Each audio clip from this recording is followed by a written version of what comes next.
Welcome to Not Milk Never Milk. Subscribe if you're lactose intolerant. You start by ensuring the dual Ps4 has enough charge and your phone's Bluetooth is turned on. This prevents mid-process disconnects.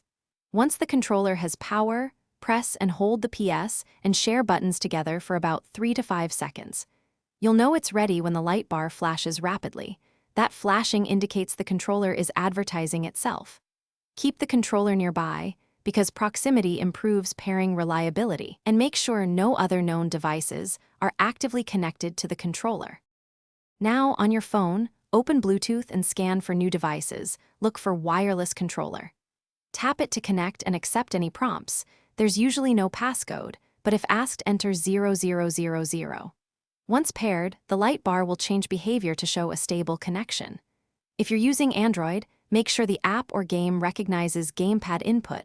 On iOS, verify MFI or controller support. Keep the controller awake by moving inputs so the system confirms active pairing. To finish, open a game or a controller test app and confirm all buttons and sticks respond correctly.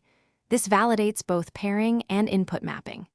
If something fails, forget the controller in Bluetooth settings and try pairing again. You can also reset the DualShock 4 with the tiny reset button on the back to clear issues. If connection still drops, toggle Bluetooth or reboot your phone. This clears stale profiles. These steps resolve most problems because they reinitialize the phone's Bluetooth stack and the Thanks for watching. If this was helpful, leave a like and consider subscribing. See you next time.